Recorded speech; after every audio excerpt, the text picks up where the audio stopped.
The clock on the microwave read 6:42 a.m. when I saw her. I was on my porch, the old wooden one my grandfather built, holding a ceramic mug of black coffee that was still too hot to drink. The morning was cool, draped in that quiet, misty gray that precedes a clear autumn day in the Pacific Northwest. From my vantage point, I could see down the entire length of my gravel drive, all 3/4 of a mile of it, to where it met the county road. And about 100 yards from my house, right where the dense Douglas firs began to thin out, a figure was stomping around with a can of fluorescent orange spray paint. It was Karen Bishop, president of the Whispering Pines Estates Homeowners Association. She had no idea she was trespassing. I took a slow sip of the coffee, letting the heat burn my tongue just a little. It was a grounding sensation. I watched her for another minute. She was dressed in expensive-looking athletic wear that was far too clean for any real work. She would occasionally consult a crumpled piece of paper in her hand, then bend down with a grunt and spray a thick, garish orange line on the packed gravel of my driveway. Next to each line, she'd jab a little plastic flag into the earth, the kind utility companies use. She was marking out parking spaces on my land. For an HOA event I knew nothing about. It was a bake sale, I think, or a community yard sale. The distinction was irrelevant. I set my mug down on the porch railing, the ceramic making a soft clink against the weathered wood. I didn't rush. I slipped my phone into my pocket, making sure the camera app was ready, and then I walked down the steps and started toward her. My boots crunched on the gravel, a sound that carried easily in the morning stillness. She didn't notice me until I was about 20 feet away. When she did, she straightened up quickly, a flicker of surprise on her face that was immediately replaced by a mask of fortified righteousness. "Arthur," she said, her voice sharp and carrying an accusatory tone, as if I were the one out of place. "I was just coming to see you. You've neglected to clear the common area for the fall festival parking." I stopped a few feet from the latest orange slash she'd painted. I looked down at it, then back at her. I didn't say anything. Silence is a tool, one I found most people are deeply uncomfortable with. They rush to fill it, and in doing so, they reveal everything. "This is the designated overflow parking area," she continued, gesturing vaguely with the spray paint can. "It's on the community plat. You received the notice 2 weeks ago. All residents are required to ensure their portion of the common access is clear. For community events," she puffed out her chest slightly. "As you can see, I'm having to mark it out myself. I'll have to bill you for my time, of course. And there will be a fine for non-compliance." I pulled my phone from my pocket. I didn't raise it in an obvious way. Just held it at my side, angled up, and pressed the record button. The small red light was invisible in the morning gloom. I kept my voice perfectly level, quiet. "Karen," I said, "you're on my property, this driveway, and the land for 50 feet on either side of it is part of my parcel. It is not, nor has it ever been, a common area." She laughed. It was a short barking sound, devoid of humor. "Don't be ridiculous, Arthur. This road is the only way into Whispering Pines. It's been used by the community for 10 years. Historic use creates an easement. Everybody knows that. It's settled law." She took a step toward me, lowering her voice into a conspiratorial, threatening whisper. "Now, I don't want to have to call the sheriff to have you removed for interfering with HOA business on our own property. And I certainly don't want to have to put a lien on your house for the fines, but I will. Clear your vehicles." She gestured toward my old Ford F-150 parked near the house. "You have 1 hour." I stood there listening to the echo of her threats hanging in the damp air. I looked at the orange paint bleeding into the gray gravel, at the flimsy plastic flags, at the determined, uninformed certainty on her face. She had just on camera asserted ownership of my land, admitted to defacing it, and threatened me with legal action based on a complete fabrication of the law. She had done my work for me. She had no idea. She had no idea. She had just handed me the key to dismantle her entire, meticulously constructed little kingdom. But before I tell you what I did next, I should probably explain. This wasn't about a parking spot, or a bake sale, or an orange line on some gravel. It was about a piece of paper. It was always about the paper. My entire life has been about paper, and the lines drawn upon it. For 45 years I was a licensed land surveyor and civil engineer. My job in its simplest form was to translate the world onto paper, and then translate the paper back into the world. I drew lines that became fences, property boundaries, roads, the very foundations of buildings. A surveyor's mark, a small brass cap set in concrete, is a point of absolute truth in a world of arguments. It is a fact, anchored to the center of the earth. It doesn't care about your feelings. It doesn't care about historic use. It cares about geodetic coordinates, deeds, and recorded plats. It is a promise, written in the language of mathematics and law. My wife, Eleanor, had loved this land. She passed away 7 years ago, but her presence is still etched into every corner of it. We bought the original 640-acre parcella a full square mile when we were young, with money I had inherited and a loan that felt like a mountain. For 30 years we managed it as a sustainable timber forest. It was our life's work. Eleanor was the botanist, the one who knew the soul of the forest, and I was the engineer, the one who knew its bones, its topography, its legal description, down to the hundredth of a foot. After she was gone, the silence in our small house became too loud. The forest felt empty. So, I decided to downsize my life. I sectioned off a 100-acre parcel on the far eastern edge of my property. It was the least productive part of the forest, rocky, and with poor drainage. I drew up the plat myself, a full legal subdivision survey, and recorded it with the county. I created 25 4-acre lots and a single-access road stubbed out to the county highway.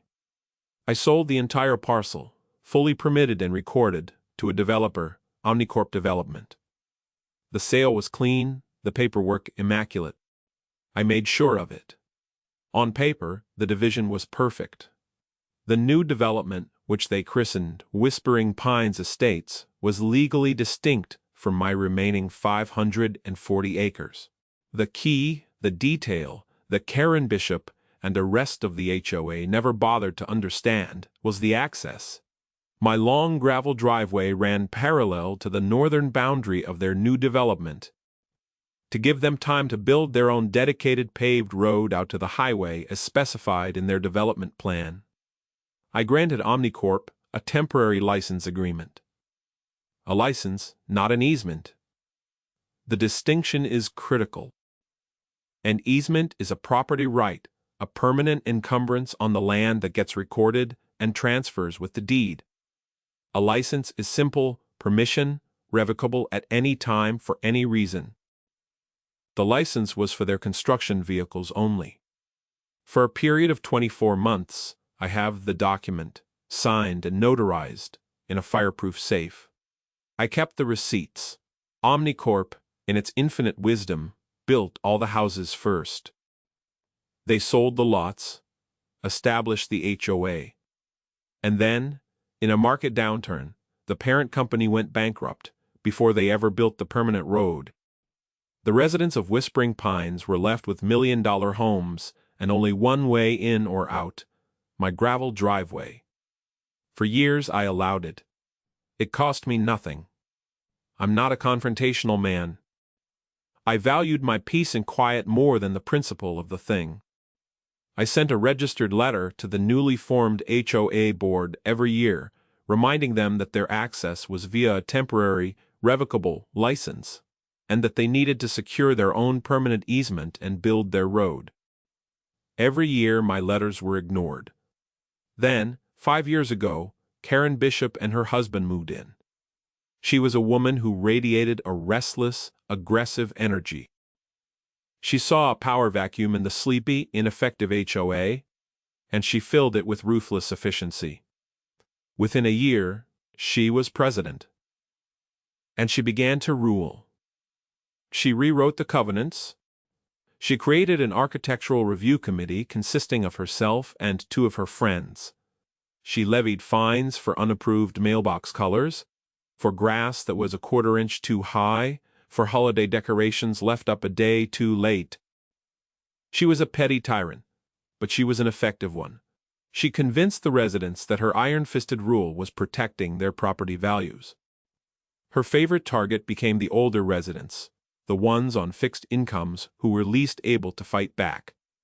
The fearful ally, a man named George Haskins, was one of them. George was a widower in his late 70s who had lived there since the beginning. Karen waged a year-long war against him over a small Japanese maple in his front yard that she claimed was not on the approved list of trees. She fined him into near bankruptcy until he finally paid a landscape company thousands of dollars to rip it out. I watched all of this from a distance, and I started a file. I called it the Bishop File. It was a simple manila folder, but it grew thick over the years. When she sent me my first notice demand that I pay a non-resident road maintenance fee of $500 a year, I didn't argue. I just paid it. And I kept the canceled check, the envelope it was mailed in, and the notice itself.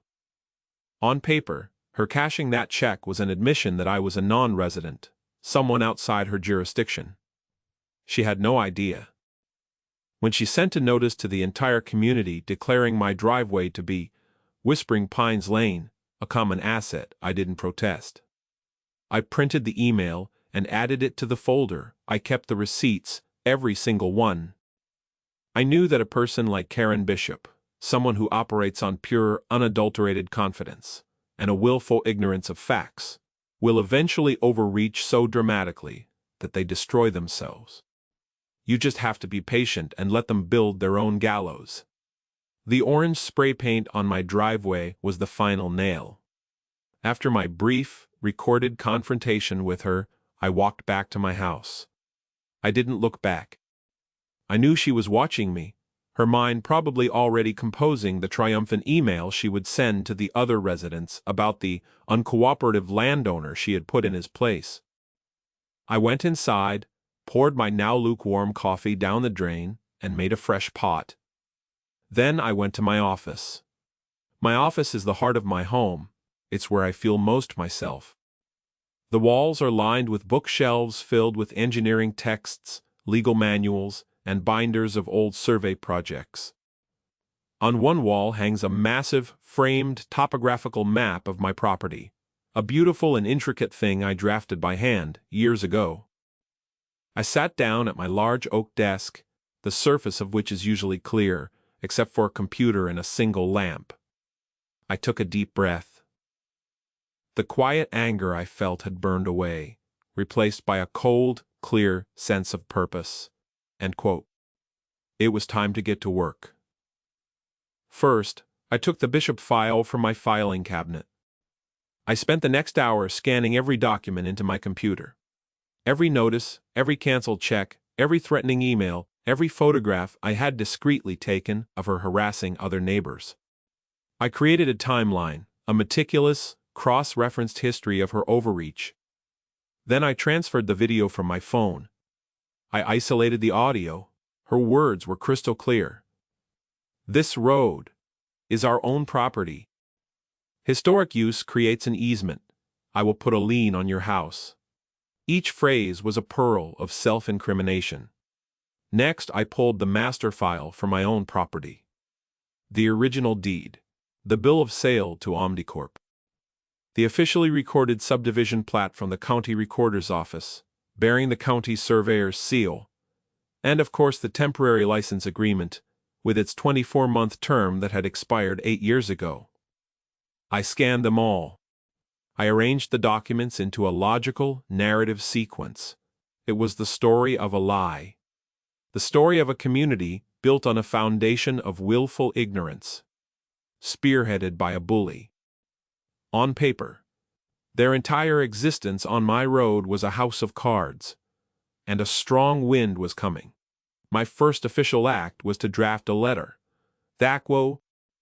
It was addressed to the Whispering Pines Estates Homeowners Association, Board of Directors, care of Karen Bishop. It was polite, professional, and utterly uncompromising. I cited the specific parcel numbers for my property and theirs. I included a copy of the recorded plat map, with my property highlighted in yellow and theirs in blue.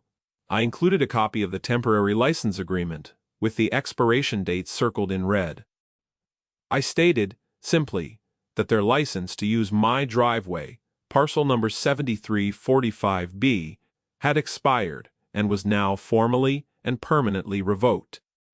I informed them that a gate would be installed at the entrance to my driveway from the county road in 30 days.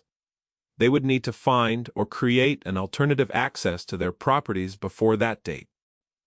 I sent the letter via certified mail, with return receipt requested.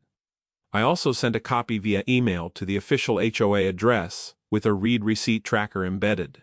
I wanted an undeniable paper trail showing they had received it. There would be no claims of "I never saw it." I kept the receipts. Karena's response was predictable. 2 days later, I received an email from her. The subject line was CEAS EANDDESIST. The body of the email, which was CC'd to the entire community of 80 homeowners, was a masterpiece of performative outrage. She called my letter a frivolous and malicious attempt to intimidate our residents. She stated again, as fact, that the road was a prescriptive easement and a community asset. She accused me of elder abuse and attempted extortion.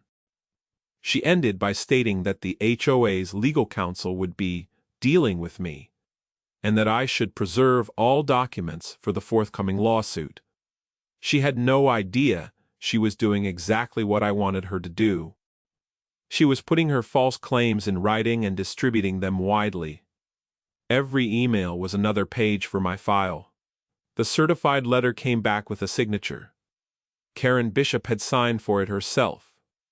The paper trail was now complete. She had been formally, legally notified. Any action she took from this point forward would be done with full knowledge of the facts, which significantly raised the stakes for her, legally speaking. This is the point where a normal person might have hired a lawyer. But this was my field. For me, this was not a legal battle. It was an engineering problem. The structure of their argument was unsound, and I just needed to apply the right forces in the right places until it collapsed under its own weight. However, I knew I needed a second set of eyes, a professional to corroborate my findings, and to handle the official filings. I called my old colleague, a man named David Chen. David was a semi-retired paralegal who had worked with my firm for 30 years. He was, without a doubt, the most pathologically detail-oriented human being I had ever met. He treated the county recorder's office like a library and could recite platting statutes from memory. "Arthur," he said, his voice a familiar, dry monotone. "I was wondering when you'd finally get tired of those people." "David," I replied, "I need you to pull some documents for me. Everything you can find on the Whispering Pines subdivision. The original development application, the permits, the bonds posted with the county, meeting minutes from the Planning Commission, everything already on it," he said, and I could hear the faint clicking of a keyboard. I had a feeling this was coming. I'll start with the developer's bankruptcy proceedings. Sometimes you find interesting things in the creditor filings. While David went to work on the deep history of the development, I focused on the present. I retreated to my office, to my sanctuary of maps and documents. I began assembling a formal, quiet title action. A quiet title is a lawsuit meant to settle the question of who has title to a piece of property. It's designed to clear away any other claims, liens, or clouds on the title. In this case, the cloud was the HOA's baseless claim of an easement. It's a powerful legal tool, but it requires an absolutely unimpeachable chain of evidence. And my bishop file, my property deeds, my cerveza, they would form the backbone of the action. I worked for 3 days straight, often late into the night. I felt a sense of focus I hadn't felt in years. It was like being back on a complex project, a puzzle of interlocking legal descriptions and historical records. The world outside my office faded away. There was only the screen, the documents, and the slow, methodical construction of an unassailable legal argument. On paper, I was building a fortress. On the 4th day, David called me. There was a strange note in his voice, a kind of suppressed excitement that was highly uncharacteristic. "Arthur," he said, "you're not going to believe this. I think I found it." "Found what?" I asked, leaning back in my chair. "The bombshell," he said. "I was digging through the bankruptcy trustees' archived files for Omnicorp. They had boxes of old project files just sitting in a warehouse. I found the file for Whispering Pines. Arthur, the final subdivision plat. The one they based all their sales on, the one the HOA has framed in their clubhouse, it was never officially recorded." I sat bolt upright. "What? That's impossible, David. The county would never have issued building permits without a recorded plat." "That's what I thought too," he said. "But look, Hod. The plat they have, the one they've all been using, has a county recorder's stamp and a signature from the county surveyor at the time." I pulled the county's official microfiche records. "There is a plat for that parcel, but it's a preliminary one. It has a different number, and it has a massive note on it. Not for conveyance of title. Pending dedication of public roadway access." The final plat, the one with the official stamp, was approved by the Planning Commission, but Omnicorp never paid the recording fees, never posted the bond for the road construction. They went bankrupt before they took that final step. The version of the plat they've been using. The stamp is a forgery. The signature is a forgery. I was silent for a long moment, processing the implications. This was more than a dispute over a driveway. This was a fundamental flaw in the legal existence of the entire subdivision. On paper, none of those 80 houses had a clear, legally defensible title. Their deeds all referenced a plat map that, in the eyes of the law, did not exist. They were living in houses built on a phantom document. She had no idea. Karen Bishop, in her obsessive quest to control a few feet of gravel, was presiding over a kingdom built, not on rock, but on fraudulent paper. My quiet title action was no longer just about my driveway. It was about the legitimacy of her entire world. Before I could act on this new information, however, the situation escalated. One afternoon, about a week after I'd sent my letter, I heard a commotion outside. I looked out my window to see a sheriff's department cruiser parked behind Karen Bishop's oversized luxury SUV at the edge of my property. Karen was there along with 2 other HOA board members, and they were talking to a young deputy. She was performing. Her hands were flying, her voice was pitched high with indignation, and she was pointing dramatically, first at my house, then at the driveway, then at a thick binder of papers in her hands. I took a moment to compose myself. I put the crucial documents in a slim leather portfolio, my driver's license, a copy of my property deed, a copy of the officially recorded preliminary plat map David had uncovered, and a printout of the temporary license agreement.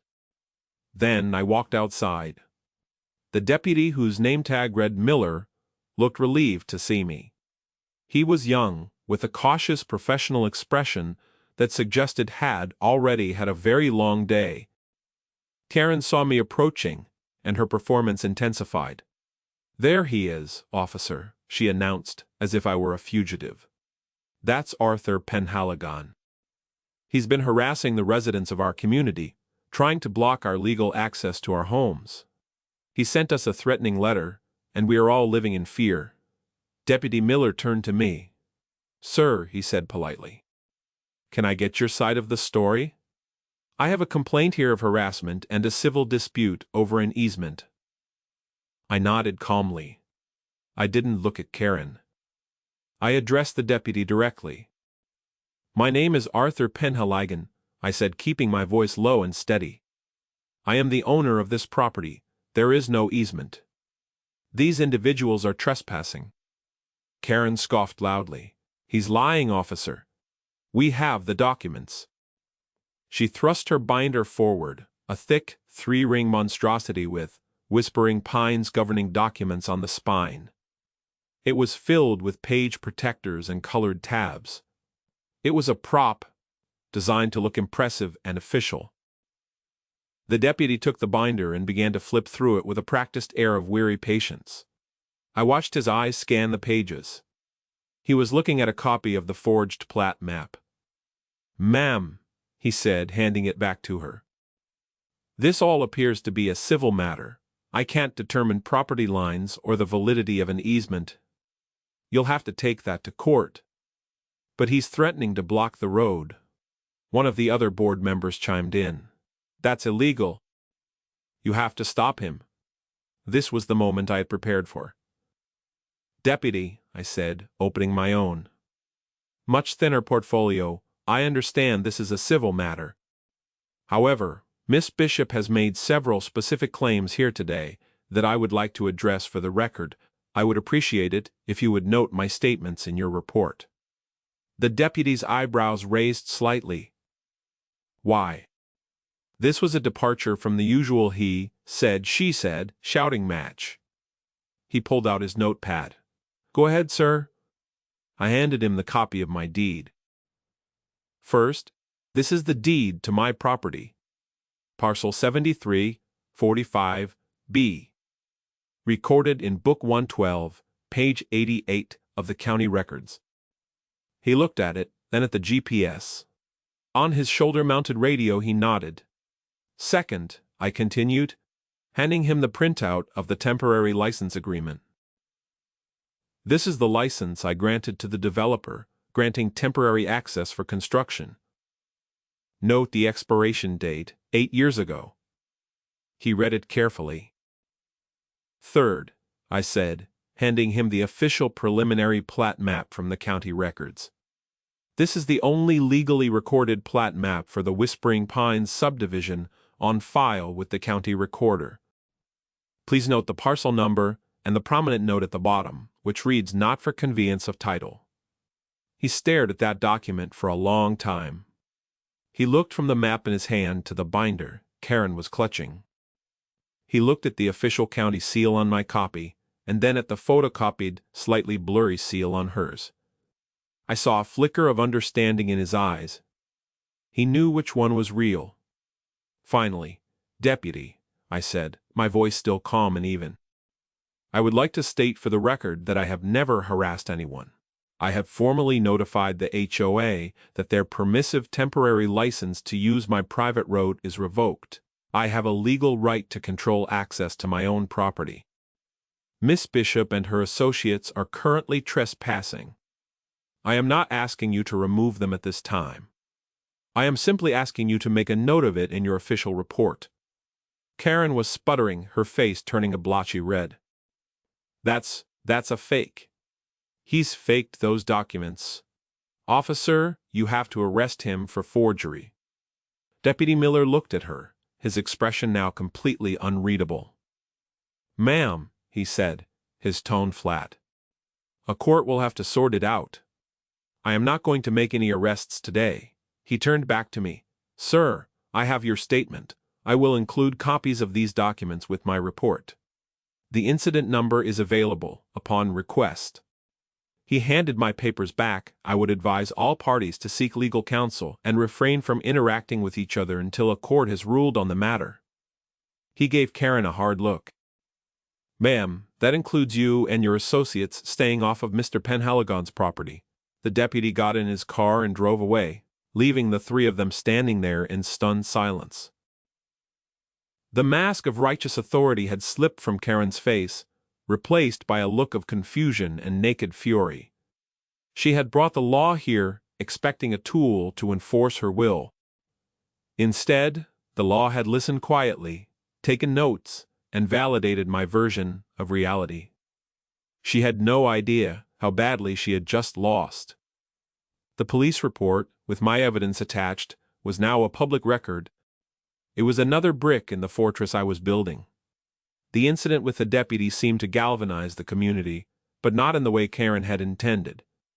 My quiet, documented resistance had shown them that she wasn't invincible. The day after the deputy's visit, I got a knock on my door. It was George Haskins, the old widower, who had been forced to remove his Japanese maple. He was holding a shoebox. "Arthur," he said, his voice quiet and shaky.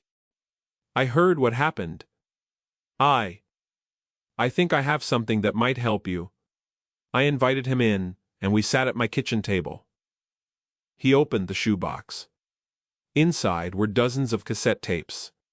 And my late wife, she loved to record things, he explained. Bird songs mostly, but she had a habit of leaving the recorder running after she died. I found these. They're recordings of the HOA meetings, all of them, going back 6 years. My heart beat a little faster. This was a potential gold mine. "George, are you sure you want to get involved?" I asked. "You know how she is." He looked me straight in the eye, and I saw a spark of defiance I hadn't seen in him for years. "She took Mary's tree," he said simply. "She bullied my wife in the last months of her life over that tree. I was too afraid to do anything then. I'm not afraid anymore. Use them." I spent the next 2 days listening to those tapes. It was a horrifying, enlightening experience. It was a complete record of Karen Bishop's reign. I heard her shouting down residents who questioned her authority. I heard her openly discussing how to creatively interpret the covenants to target people she didn't like. I heard her bragging about the HOA's ironclad ownership of the access road. And then I found it.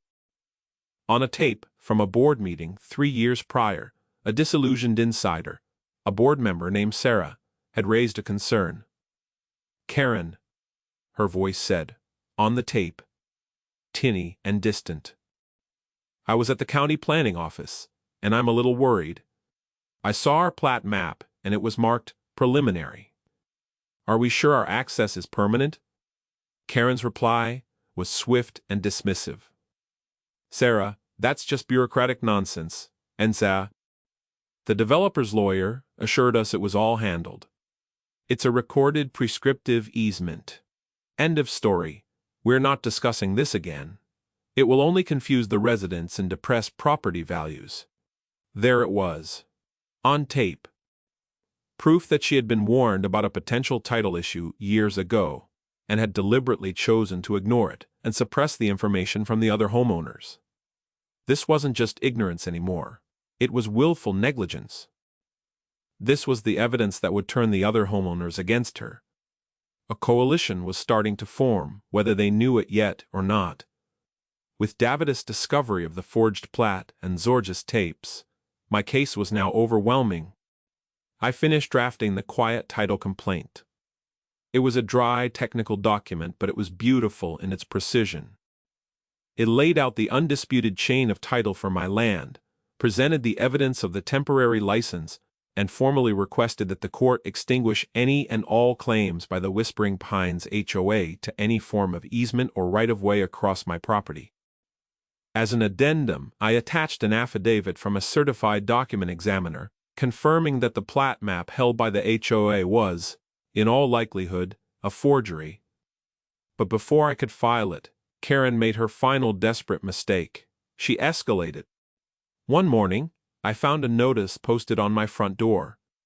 It was an official-looking document from the HOA. It was a notice of lien, claiming I owed the association $50,000 in emergency road repair assessments and punitive fines for non-cooperation. It stated that if the amount was not paid within 15 days, the HOA would foreclose on my property. It was a breathtakingly stupid move. Filing a fraudulent lien is a serious crime. It's called slander of title, and it carries heavy penalties. She had just handed me a tort claim on a silver platter. I photographed a notice where it was posted, carefully removed it, and placed it in a new file folder labeled Bishop File Addendum. I called David. She filed a lien, I said. I heard him sigh on the other end of the line. Of course she did. Arthur, it's time, let's file.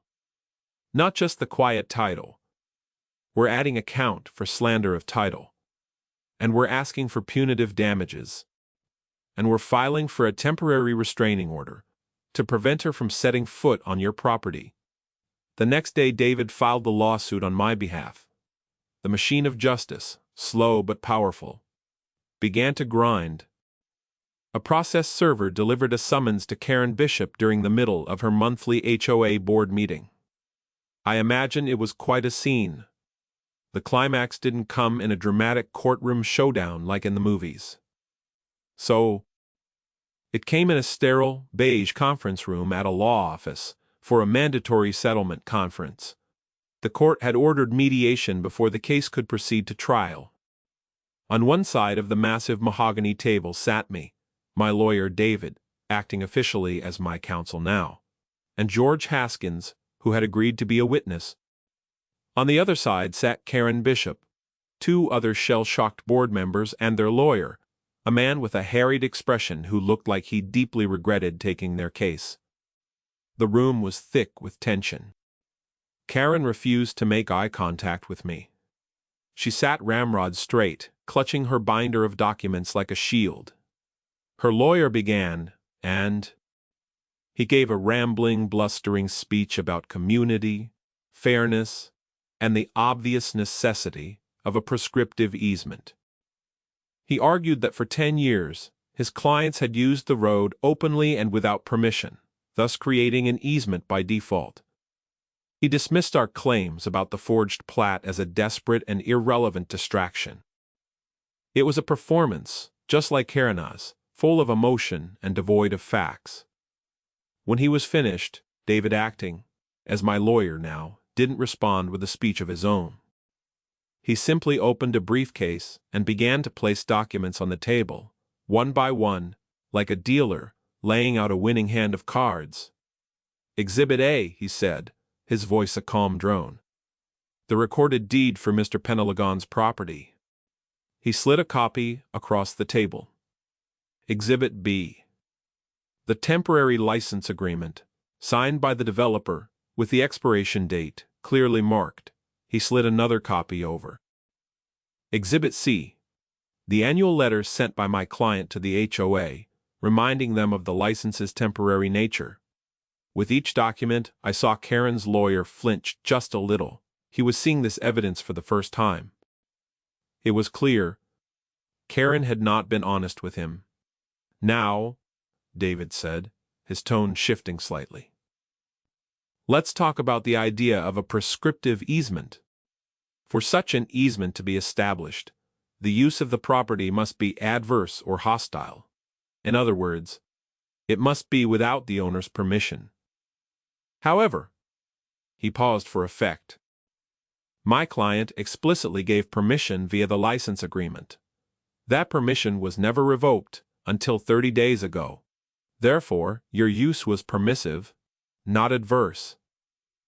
The legal standard for a prescriptive easement has not been met.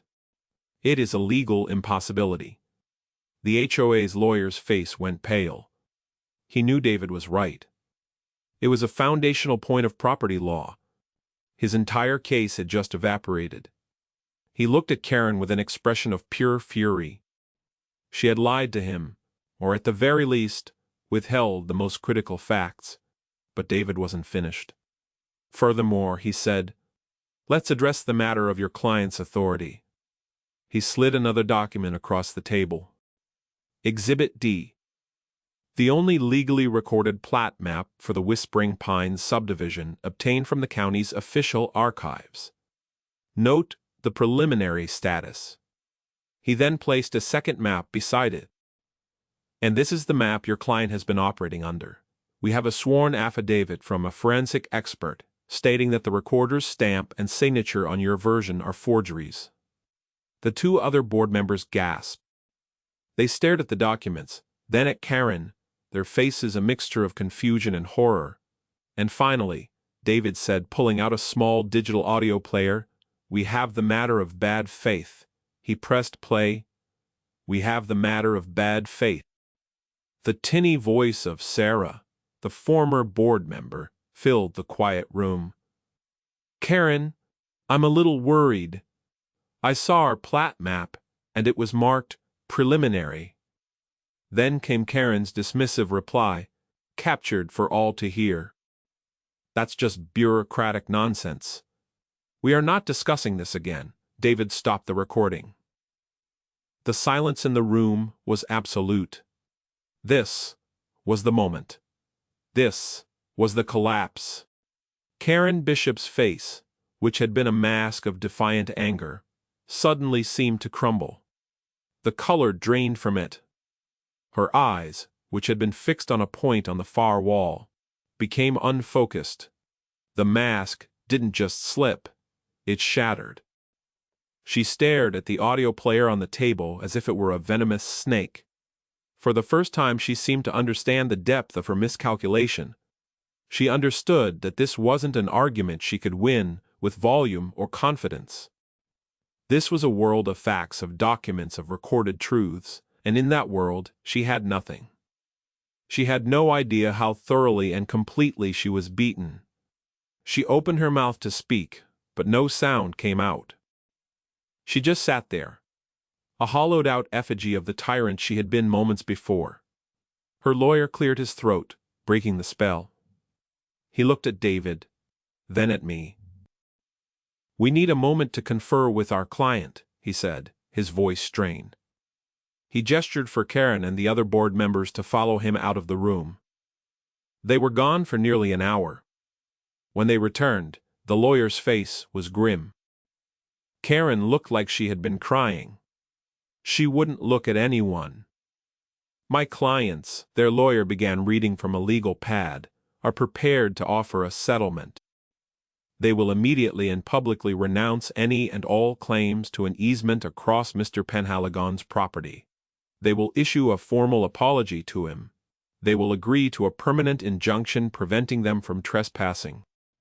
They will remove the fraudulent lien and pay for all associated legal costs to clear the title." He paused. "In return, Mr. Penhaligon will drop the claims for slander of title and punitive damages." David looked at me. "Tand?" I gave a slight, almost imperceptible nod. This was never about money. It was about order. It was about the sanctity of a line on a map. "My client accepts," David said, "on one additional condition. The current HOA board must resign effective immediately.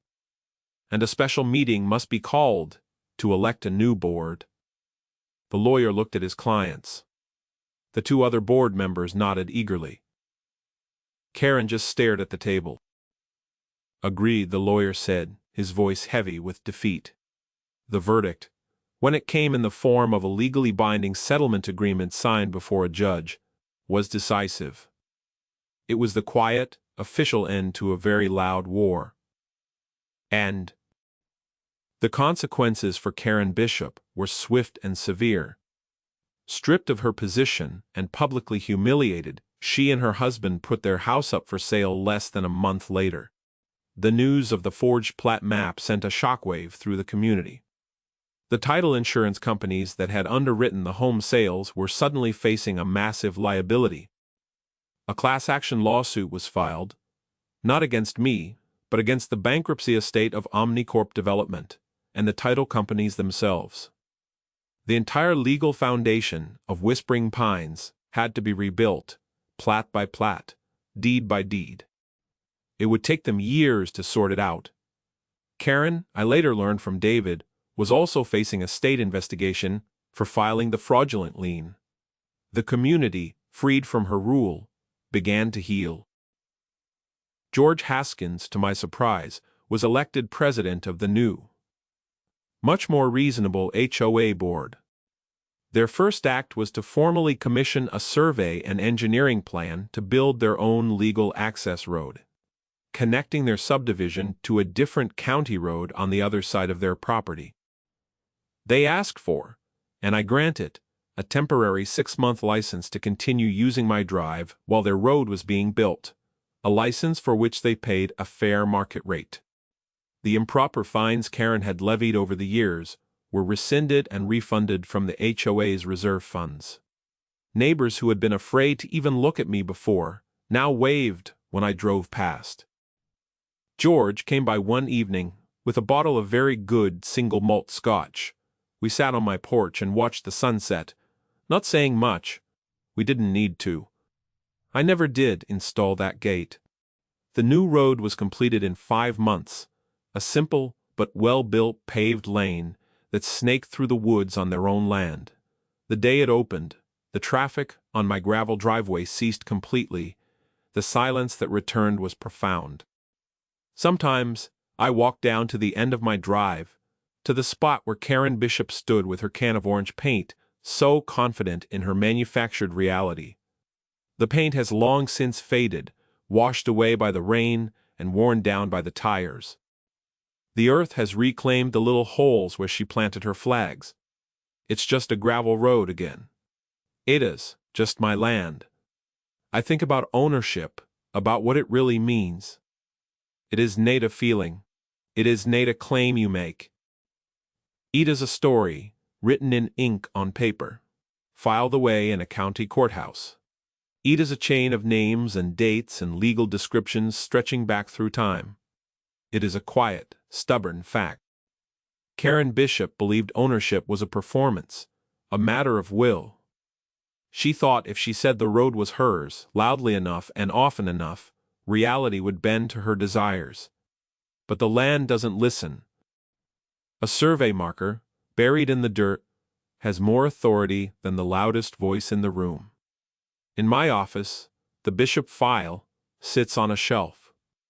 It's a closed chapter, now a tangible symbol of a quiet victory.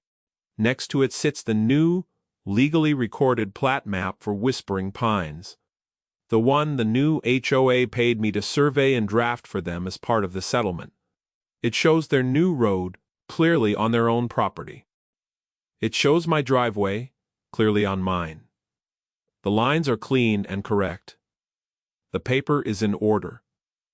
Everything is back in its proper place. I take a deep, long exhale, a breath I feel like I've been holding for 5 years. Peace and order are restored, and in the quiet of the forest that's all that ever really mattered.